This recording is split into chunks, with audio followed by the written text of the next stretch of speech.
ഈ മലബാർ ഫുഡ്സിന്റെ എന്തെല്ലാം പ്രൊഡക്ട്സ് ആണ് നമ്മൾ പ്രൊവൈഡ് ചെയ്യുന്നത്, അല്ലെങ്കിൽ വീനസ്റ്റിന്റെ എന്തെല്ലാം പ്രൊഡക്ട്സ് ആണ് പ്രൊവൈഡ് ഇപ്പം ചെയ്യുന്നത്? നിലവിൽ നമ്മൾ വീനസ്റ്റിൽ പപ്പടം തന്നെയാണ് നമ്മളെ മെയിൻ. നമ്മളെ ഏറ്റവും കൂടുതൽ കോൺസെൻട്രേറ്റ് ചെയ്യുന്ന പപ്പടത്തിലാണ്. പിന്നെ പുളിയുണ്ട്, പിന്നെ കൊണ്ടാട്ടം. ഇതൊക്കെ നമ്മൾ ട്രഡീഷണൽ രീതിയിൽ, പാരമ്പര്യ രീതിയിൽ, എല്ലാം നമ്മൾ ഹൈ ക്വാളിറ്റി രീതിയിൽ മാത്രം ചെയ്യുന്ന പ്രൊഡക്റ്റ്, നമുക്ക് പൂർണ്ണമായിട്ടും അറിയുന്ന പ്രൊഡക്റ്റ് മാത്രം മതി നമ്മൾ ഉണ്ടാക്കുന്നത് എന്നാണ് നമ്മൾ തീരുമാനം. മലയാളികൾക്ക് ഒഴിച്ചുകൂടാൻ വയ്യാത്ത കാര്യങ്ങളാണ് ഫുഡ് പ്രൊഡക്ട്സ് ആണ് ഇതെല്ലാം. അതെ. ഇപ്പോൾ കിട്ടുന്ന കാര്യങ്ങളൊക്കെ പല രീതിയിൽ നമുക്ക് അറിയാം, കുറച്ച് പ്രശ്നങ്ങളും കാര്യങ്ങളൊക്കെ ഉള്ളതാണ്. അതെ. അപ്പോൾ നമ്മൾ മുളകൊക്കെ നമ്മളിപ്പോൾ ചെയ്യുന്നത് പാരമ്പര്യ രീതി അറിയാമല്ലോ, നമ്മൾ തൈരിലൊക്കെ ഇട്ട് വീണ്ടും വെയിലത്തിട്ട് വീണ്ടും തൈരിലേക്കിട്ട് അങ്ങനെ ഒരു ട്രഡീഷണൽ രീതി മെത്തേഡിലാണ് കാര്യങ്ങൾ ചെയ്തുകൊണ്ടിരിക്കുന്നത്. വീനസ്റ്റ് ഇങ്ങനെ പോയിക്കൊണ്ടിരിക്കും. ആ വീനസ്റ്റിൽ ഓഫ്ലൈൻ കാര്യങ്ങളെല്ലാം സാർ ചെയ്യുന്നുണ്ട്. അപ്പോൾ എന്താണ് വീനസ്റ്റിൽ മാം ചെയ്തുകൊണ്ടിരിക്കുന്നത്? ഇപ്പോൾ നമുക്ക് ഓഫ്ലൈനായിട്ട് കുറേ കസ്റ്റമേഴ്സ് ഉണ്ട് നമ്മുടെ ഫാമിലിയിൽ. അപ്പോൾ ഇത് കഴിച്ച് നമ്മുടെ ടേസ്റ്റ് ഇഷ്ടപ്പെട്ട് ഒരുപാട് പുറത്തുനിന്നുള്ള കസ്റ്റമേഴ്സ് നമ്മളോട് വിളിക്കാറുണ്ട്, ഇത് അവിടെ എത്തിക്കാൻ പറ്റുമോ എന്നുള്ളത് ചോദിക്കാറുണ്ട്. അപ്പോൾ നമ്മൾ കേരളത്തിൻ്റെ പുറത്തേക്ക് ഓൺലൈനായിട്ട് സപ്ലൈ ചെയ്യാനാണ് ഇപ്പോൾ സ്റ്റാർട്ട് ചെയ്തിട്ടുണ്ട്. അപ്പോൾ അതിൻ്റെ കാര്യങ്ങളൊക്കെ നോക്കുന്നത് ഞാനാണ്. ഓൺലൈൻ കാര്യങ്ങളെല്ലാം ഹാൻഡിൽ ചെയ്യുന്നത് മാം ആണ് അല്ലേ? അപ്പോൾ അതുമായിട്ട് ബന്ധപ്പെട്ട് എന്തെങ്കിലും പഠനമാണോ മാം പൂർത്തിയാക്കിയത്? അല്ലല്ല, ഞാൻ അതുമായിട്ടൊരു ബന്ധവുമില്ല. ഞാൻ മൈക്രോബയോളജിസ്റ്റ് ആയിരുന്നു. പക്ഷേ ഇപ്പോൾ എനിക്കത് ഉപകാരപ്പെട്ടു. നമ്മുടെ കമ്പനിയിലെ ഫുഡ് പ്രോഡക്ട്സ് ആയതുകൊണ്ട് അത് നമുക്ക് ഉപയോഗിക്കാൻ, യൂട്ടിലൈസ് ചെയ്യാൻ പറ്റുന്നുണ്ട്. മൈക്രോബയോളജിസം തീർച്ചയായിട്ടും സൂക്ഷ്മമായിട്ടെല്ലാം നിരീക്ഷിക്കുന്ന ഒരു കാര്യമാണല്ലോ മൈക്രോബയോളജിസം. അപ്പോൾ തീർച്ചയായിട്ടും ഇതിലേക്ക് എല്ലാ കാര്യങ്ങളും ഒന്നും കൂടെ ഒന്ന് അനലൈസ് ചെയ്യാനായിട്ട് പറ്റുന്നുണ്ടാവും. അതെ. ഫുഡ് ടെക്നോളജിയിൽ ഉപയോഗപ്പെടുത്തുന്ന ഒരു വിഷയമാണല്ലോ, അതുകൊണ്ട് അത് ഉപയോഗിക്കാൻ പറ്റുന്നുണ്ട് നമുക്ക്. ഓക്കെ.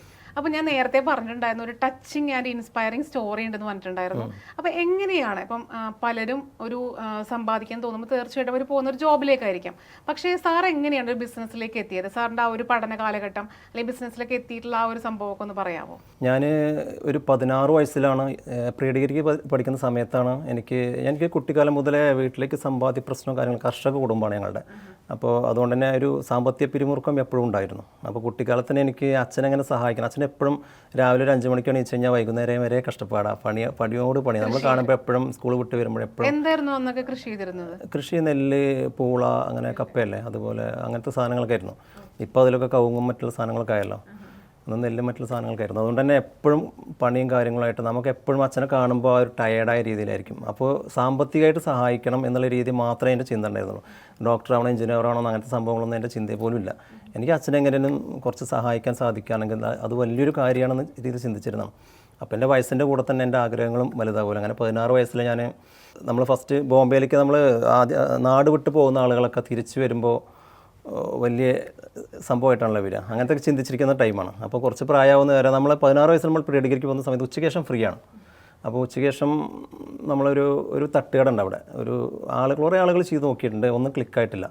അപ്പോൾ നമ്മൾ ഏതായാലും ഫ്രീ ആണല്ലോ, അപ്പോൾ നമ്മളത് എടുത്തിട്ട് അത് ചെറിയ റെൻറ്റോ കൊടുത്തിട്ട് എടുത്ത് നമ്മൾ ചെയ്ത് നോക്കി. എൻ്റെ ഫസ്റ്റത്തെ കാൽവെപ്പാണ്. അപ്പോൾ അത് 16 വയസ്സിൽ. പക്ഷേ വളരെ നല്ല രീതിയിൽ ക്ലിക്കായി. പല ആളുകളും നമ്മളെ പ്രോത്സാഹിപ്പിച്ചുകൊണ്ട് വന്നു. കാരണം പല ആളുകളും ചെയ്തിട്ട് ശരിയായിട്ടില്ല, നല്ല രീതി ചെയ്തു എന്നൊക്കെ പറഞ്ഞ് നല്ല രീതിയിൽ നമ്മൾ ചെറുതായിട്ട് ആ തട്ടുകടയിൽ നിന്ന് പോലും എനിക്ക് നല്ലൊരു പണം എടുത്തിട്ട് അച്ഛന് സഹായിക്കാനൊക്കെ പറ്റിയത് നല്ലൊരു ആ സമയത്ത് എനിക്ക് നല്ലൊരു കാലഘട്ടത്തിലായിരുന്നു. അത് 2002 സമയത്തൊക്കെ ആയിരിക്കും. അപ്പോൾ നമ്മൾ അന്ന് അങ്ങനെ സഹായിച്ച് നല്ല രീതിയിൽ പോകുന്ന ഒരു സമയത്ത്, നല്ല രീതിയിൽ മീൻസ് ആ സമയത്തിനനുസരിച്ച് നല്ല രീതിയിൽ പോകുമായിരുന്നു. നമ്മൾ സംതൃപ്തിയോട് പോകുന്ന സമയത്ത് 16 വയസ്സുകാരൻ അങ്ങനെ ആ സമയത്ത് തുടങ്ങാന്ന് പറഞ്ഞാൽ ഒരു വലിയ കാര്യമാണ്. അപ്പോൾ തീർച്ചയായിട്ടും അതിൽ സക്സസും കൂടെ ആവാന്ന് പറഞ്ഞാൽ വലിയൊരു കാര്യമാണ്. അപ്പോൾ ഒരു 6 മാസം കഴിഞ്ഞില്ല ഈ സന്തോഷം. അപ്പോൾ അതിന് മുമ്പേ റോഡ് വികസനം വന്നതോടെ നമ്മളൊരു ചെറിയൊരു പെട്ടിക്കട എടുത്ത് മാറ്റി വിടുന്നു. അങ്ങനെ അത് അസ്തമിച്ചു. അത് കഴിഞ്ഞപ്പോൾ നമ്മൾ എന്തുകൊണ്ട് വീണ്ടും ഒരു സ്ഥലത്ത് മറ്റൊരു സ്ഥലത്ത് തട്ടുകട തുടങ്ങാൻ തോന്നിയില്ല? ഇല്ല, അവിടെ നമുക്ക് ഇതൊരു ഏരിയ ബേസ് ചെയ്തുള്ള കച്ചവടം അല്ലേ. പിന്നെ നമുക്ക് അപ്പോഴേക്കും നമുക്കങ്ങനെ വലിയ രീതിയിൽ ചെയ്യാനുള്ള, കാരണം ഞാൻ പഠിച്ചുകൊണ്ടിരിക്കുകയല്ലേ. നമ്മൾ ഫുള്ളായിട്ട് മറ്റുള്ള സ്ഥലങ്ങളൊക്കെ വാടക റെൻറ്റും കൂടുതൽ മറ്റുള്ള കാര്യങ്ങളൊക്കെയാണ്. ഇവിടെ നമുക്ക് അറിയാവുന്ന സ്ഥലമാണ്. പല ആളുകളും നമ്മൾ സഹകരിച്ചിരുന്നു. അത്യാവശ്യം നല്ല കച്ചവടത്തിലേക്കൊക്കെ വന്നിരുന്നു. പിന്നെ വേറെ ഏരിയയിൽ ചെയ്താൽ ആ ഒരു ഇത് കിട്ടില്ല എന്ന് തോന്നി. പിന്നെ നമ്മൾ നെക്സ്റ്റ് നമ്മളൊരു തുണിയൊക്കെ ഇൻസ്റ്റാൾമെൻറ്റിന് കൊടുക്കുന്നൊരു സംഭവമൊക്കെ തുടങ്ങി. കുറച്ച് മാസം നമ്മളവിടെ എല്ലാ സ്ഥലങ്ങളും നമ്മൾ ചെയ്യുന്ന സാധനങ്ങളൊക്കെ മാക്സിമം സക്സസ്സിലേക്ക് എത്താറുണ്ട്. ചെറിയ പരിപാടിയാണെങ്കിലും ആ സമയത്ത് തന്നെ നമ്മൾ സക്സസ് ആക്കാറുണ്ട്. അത് ചെയ്ത് നമ്മളൊരു 5-6 മാസം ചെയ്തു. അതിന് ശേഷം നമ്മൾ അപ്പോഴേക്കാണ് ഒരു സിംഗർ എന്ന് പറഞ്ഞ മെഷീൻ ഉണ്ടല്ലോ, ഒരു തയ്യൽ മെഷീൻ ഉണ്ട്. അതിൻ്റെ മാർക്കറ്റിംഗ് എക്സിക്യൂട്ടീവായിട്ട് ഒരു 5-6 മാസം അത് ചെയ്ത് അപ്പോഴേക്കൊരു 18 വയസ്സാവാറായി. അപ്പോൾ ഞാൻ നേരെ ബോംബെയിലേക്ക്, എൻ്റെ അളിയൻ അവിടെ ഒരു സൂപ്പർവൈസറാണ് ബോംബെ ഡാങ് എന്ന് പറഞ്ഞ കമ്പനിയിൽ. അതിലങ്ങനെ എൻ്റെ വിചാരം ഈ സൂറത്തും ദോമ്പൊക്കെ അടുത്തടുത്ത സ്ഥലങ്ങളാണ്. അപ്പോൾ അന്നൊന്നും ഫോൺ സൗകര്യമില്ലല്ലോ, നമുക്ക് ലാൻഡ് ഫോൺ മാത്രമേ ഉള്ളൂ. അപ്പോൾ നമുക്ക് വിളിച്ച് പറയാനുള്ള സൗകര്യങ്ങളൊന്നുമില്ല. അപ്പോൾ ഞാൻ നേരെ സൂറത്തിലേക്ക്, എൻ്റെ ഒരു അയൽവാസി കയറിയ സമയത്ത് സൂറത്തിലേക്ക് അദ്ദേഹത്തെ ഇവരുടെ കൂടെ ഒരു വൈഫാണ് കയറിയത്, അങ്ങോട്ട് പോയിരുന്നത്. ആ പ്രായത്തിലപ്പോൾ അങ്ങോട്ട് പോകാനൊക്കെ അമ്മച്ചനും നല്ല സപ്പോർട്ടായിരുന്നു. അന്ന് സപ്പോർട്ടായിരുന്നു. കാരണം വീട്ടിലിങ്ങനെ പ്രശ്നങ്ങളും കാര്യങ്ങളൊക്കെ അല്ലേ, പിന്നെ ഇവരുടെ കൂടെ പോവല്ലേ. അപ്പോൾ ഞാൻ വിളിച്ച് പറയാൻ പറ്റിയില്ല, അളിയനെ വിളിച്ച് പറയാൻ പറ്റിയില്ല, സമ്മതം ചോദിക്കാനൊന്നും പറ്റിയില്ല. അതിൽ ഞാൻ എൻ്റെ ഒരു വാശിപ്പുറത്ത് അങ്ങോട്ട് പോയി. യാത്ര പറയാനൊന്നും പറ്റിയില്ല, അങ്ങോട്ട് പോയി. എപ്പോഴും പെട്ടെന്ന് ഞാൻ ചിന്തിക്കുന്ന കാര്യങ്ങൾക്ക് പെട്ടെന്ന് നടക്കണം എന്ന് ആഗ്രഹിക്കുന്ന ആളാണ് ഞാൻ. അങ്ങനെ സൂറത്തിലേക്ക് എത്തി. അവിടെ പ്ലാനിംഗ് ഒന്നുമില്ല, നമുക്ക് ആ സമയത്ത് എന്താണോ തോന്നുന്നത് അപ്പോൾ ചെയ്യണം. അതെൻ്റെ ഒരു കുറവും കൂടുതലുമാണ്. നേട്ടവും കോട്ടവും ഉണ്ട് അതിൽ. അപ്പോൾ അതിൽ അങ്ങനെ സൂറത്തിലേക്ക് എത്തി. പക്ഷേ സൂറത്തിലെത്തിയിട്ട് പിന്നെ കുറേ കഴിഞ്ഞിട്ട് കോൺടാക്ട് ചെയ്യാൻ പറ്റിയത്. അപ്പോഴേക്കും പിന്നെ അവിടുത്തെ എൻ്റെ സാമ്പത്തിക പ്രശ്നങ്ങളൊക്കെ വിഷയമായി. അങ്ങനെ ഒരു 3 മാസമൊക്കെ അവിടെ നിൽക്കേണ്ടി വന്നു. അപ്പോൾ എനിക്ക് അവിടെ ഒരു ഹോട്ടൽ പണിയും കാര്യങ്ങളൊക്കെ ആയിട്ട് അവിടെ 3 മാസം പിടിച്ച് നിൽക്കണം. അങ്ങനെ ഒരു ഹോട്ടൽ പണിയും കൂടെ ചെയ്യേണ്ടി വന്നു. അങ്ങനെ നമ്മൾ ഒരു 3 മാസം കഴിഞ്ഞപ്പോൾ അളിയൻ വന്നിട്ട് എന്നെ അങ്ങോട്ട് കൊണ്ടുപോയി. അവിടെ കൊണ്ടുപോയിട്ട് എന്നോട് പറഞ്ഞിട്ട് വരേണ്ടതെന്നൊക്കെ പറഞ്ഞു. പക്ഷേ അവിടെ ചെന്ന സമയത്താണ് നമുക്ക് കാര്യം മനസ്സിലായത്. അവിടെ 20 വയസ്സാവാതെ ഈ കമ്പനീൻ്റെ ഉള്ളിലേക്ക് കുട്ടികളെ കയറ്റില്ല. കാരണം ഒരു പ്ലാന്റ് അല്ലേ, അപ്പോൾ അതിലേക്ക് കയറ്റില്ല. പിന്നെ അവിടെ നിന്ന് നമ്മൾ അന്ന് കൊങ്കൺ റെയിൽവേ ഒന്നുമില്ല, ട്രെയിനൊന്നുമില്ല. അപ്പോൾ ഒരു 2 മാസം വീണ്ടും അവിടെ ഇരുന്നിട്ട് തിരിച്ച് നാട്ടിലേക്ക് വന്നു. പിന്നെ നേരെ ഏട്ടൻ ആർട്ടിസ്റ്റാണ് അന്ന് ആ സമയത്ത്, ഈ ജ്വല്ലറികളുടെയൊക്കെ പരസ്യം ചെയ്യുന്ന സംഭവം. അപ്പോൾ അതിലങ്ങനെ അദ്ദേഹത്തിൻ്റെ കൂടെ കൂടിയിട്ട് നല്ല രീതിയിൽ ആ കാര്യങ്ങളൊക്കെ കൊണ്ടുപോയിട്ട് ഒരു വർഷത്തോളം കൊണ്ടുപോയി. നല്ല ഇതൊക്കെ ഉണ്ടായിരുന്നു. അഡ്വർടൈസിംഗ് ഫീൽഡിലേക്കും കടന്നു. ഒരു 16ഓളം പരിപാടികൾ ചെയ്തിട്ടുണ്ട്. 16 വയസ്സ് മുതൽ 30 വയസ്സ് വരെ. അങ്ങനെ ഞാൻ അഡ്വർടൈസ്മെൻറ്റിലേക്ക് ചെന്നു. അങ്ങനെ ഒരു വർഷത്തോളം പോയി. അപ്പോഴേക്കും എൻ്റെ അലർജി ഭയങ്കരമായിട്ട് രൂക്ഷമായി. എനിക്ക് അലർജിയുടെ പ്രശ്നമുണ്ട്. എനിക്ക് പൊടിയും പെയിൻറ്റൊക്കെ പെയിൻ്റ് അലർജി എന്ന് അപ്പോഴാണ് മനസ്സിലായത്. പക്ഷേ എനിക്ക് കണ്ടിന്യൂ ചെയ്യാൻ പറ്റാത്തൊരവസ്ഥ വന്നു. അങ്ങനെ നമ്മൾ വീണ്ടും ഒരു ഓട്ടോറിക്ഷ എടുക്കാം, കാരണം എനിക്ക് വേറെ തൊഴിലൊന്നും അറിയില്ലല്ലോ പ്രത്യേകിച്ച്. അപ്പോൾ ഞാൻ ഒരു ഓട്ടോറിക്ഷ എടുക്കാമെന്ന് ഇരുന്നിട്ട് ഓട്ടോറിക്ഷ എടുത്ത് ഓടുന്ന സമയത്ത് നമുക്ക് അത്ര നമുക്ക് വീട്ടിലേക്ക് അങ്ങനെ ഒരു ഇൻകം കൊടുക്കാവുന്ന രീതിയിലേക്കൊന്നും വലുതാക്കാൻ നമുക്ക് സാധിച്ചില്ല. അപ്പോൾ അതിൻ്റെ കൂട്ടത്തിൽ നമുക്ക് കർഷകരാണല്ലോ, കോവയ്ക്ക ഉണ്ടല്ലോ, കോവയ്ക്ക കൃഷിയൊക്കെ സ്റ്റാർട്ട് ചെയ്തു. അപ്പോൾ അതൊന്ന് നമുക്ക് നല്ലൊരു ഇൻകം കിട്ടി. കാരണം നമ്മൾ കുറേ സ്ഥലങ്ങളിൽ ഞാൻ ഒറ്റയ്ക്ക് തന്നെ കാര്യങ്ങളൊക്കെ ചെയ്ത്.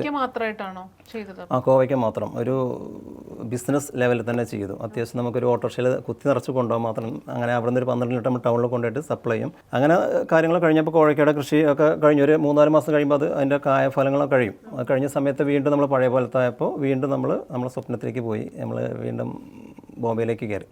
അപ്പോഴേക്ക് 20 വയസ്സായി. അങ്ങനെ പോയി പൂനെയിലാണ് ഫസ്റ്റ് ജോബ് കിട്ടുന്നത്. സിപ്ല എന്ന് പറഞ്ഞ കമ്പനിയിലാണ് ഫസ്റ്റ് ജോബ് കിട്ടുന്നത്. അവിടെ ഈ ഫാബ്രിക്കേഷൻ്റെ ഒരു ഹെൽപ്പറായിട്ട്, പൈപ്പ് ലൈൻ ഫാബ്രിക്കേഷൻ്റെ ഹെൽപ്പറായിട്ടാണ് കയറിയത്. എല്ലാം പെട്ടെന്ന് പഠിക്കണം, അല്ലെങ്കിൽ മാക്സിമം ഹാർഡ് വർക്ക് ചെയ്തിട്ട് നമ്മൾ എന്തും പെട്ടെന്ന് ചെയ്യാൻ വേണ്ടി ശ്രമിക്കാറുണ്ട്. അങ്ങനെ 6 മാസം കൊണ്ട് ഞാൻ ഫാബ്രിക്കേറ്ററായി എന്നോട് നിയമിച്ചു. അത്യാവശ്യം ശമ്പളവും കാര്യങ്ങളൊക്കെ ആയി. പിന്നെ അവിടുന്ന് അതിനേക്കാൾ നല്ലൊരു ജോബ് നമ്മൾ ബാംഗ്ലൂർ ശരിയായി. ഇതിനോട് ബന്ധപ്പെട്ട ഒരു അച്ചാറിൻ്റെ കമ്പനിയായിരുന്നു, അതിൻ്റെ പ്രൊഡക്ഷൻ കമ്പനിയായിരുന്നു. അവിടെ ചെന്ന് അവിടുത്തെ കാര്യങ്ങളൊക്കെ ചെയ്തു. അപ്പോഴേക്കും നമുക്ക് ഗൾഫിലേക്ക് പോകണം എന്നുള്ളൊരു തോന്നൽ വന്നു, സമ്പാദിക്കണ്ടേ. അപ്പോൾ നമ്മൾ നാട്ടിലേക്ക് വീണ്ടും വന്ന് കൊച്ചിയിലേക്ക് പോയിട്ട് അവിടെ നിന്ന് കുറേ ഇതിലൊക്കെ അന്വേഷിച്ച് ഇൻ്റർവ്യൂ ഒക്കെ അറ്റൻഡ് ചെയ്തിട്ട് ഒരു 2 മാസം നിന്നപ്പോഴേക്കും നമുക്ക് ജോബൊക്കെ റെഡിയായി. മേക്കർ എന്ന് പറഞ്ഞ കമ്പനിക്ക് ദുബായിലേക്ക് കയറി. അപ്പോഴെൻ്റെ ഈ അലർജി സംഭവങ്ങളൊക്കെ എൻ്റെ കൂടെ തന്നെ ഉണ്ട്. അങ്ങനെ ഗൾഫിലേക്ക് പോയി. ഞാനൊരു ഫാബ്രിക്കേറ്ററാണ്, അത്യാവശ്യം നല്ലൊരു സ്റ്റാൻഡേർഡ് വർക്കാണത്. സാധാ നമ്മൾ ഈ പൈപ്പ് ലൈൻ്റെ ഒക്കെയാണ് മെഡിസിനിലൊക്കെ വരുന്നത്. അപ്പോൾ പക്ഷേ അവിടെ ചെന്നപ്പോൾ നമ്മൾ സാധാരണ ഒരു പ്ലംബറായിട്ട് മാറി ആ കമ്പനിയിൽ. നമ്മൾ ഉദ്ദേശിച്ച ജോബല്ല അവിടെ കിട്ടിയത്. എന്നാലും നമ്മൾ ചെന്നതാണ്, നമ്മൾ അത്യാവശ്യം ഇൻവെസ്റ്റ്മെൻറ്റും കാര്യങ്ങളൊക്കെ എടുത്തിട്ടാണ് നമ്മൾ ചെന്നത്. പിന്നെ വീട്ടിലേക്ക് നമുക്ക് അത്ര സാമ്പത്തിക ബാധ്യത കണ്ടുവരും. അപ്പോൾ അങ്ങനെ അവിടെ പോയി പ്ലംബിങ് കാര്യങ്ങൾ ചെയ്തു. ഈ ഒരു അക്കോമഡേഷൻ ടൈപ്പ് ബിൽഡിംഗ് ആയിരുന്നു. അതുകൊണ്ട് തന്നെ ഭയങ്കര പൊടിയും പ്രശ്നങ്ങളും കാര്യങ്ങളൊക്കെ ആയിട്ട് നമുക്ക് എൻ്റെ ശരീരവുമായിട്ട് യോജിക്കുന്നില്ല ഒരു കണക്കിനും. അതിൽ ഒരു വർഷമൊക്കെ ഞാൻ മാക്സിമം പിടിച്ചു, കാരണം വന്നതല്ല, നമുക്ക് തിരിച്ചു പോകാൻ എന്തായാലും പറ്റില്ലല്ലോ. അതിൽ ഒരു വർഷം നിന്നപ്പോഴേക്കും നമ്മൾ ടയേർഡായി, ശാരീരികമായിട്ട് നമുക്ക് മുന്നോട്ട് പോകാൻ പറ്റില്ല എന്നുള്ള തോന്നലൊക്കെ വന്നു.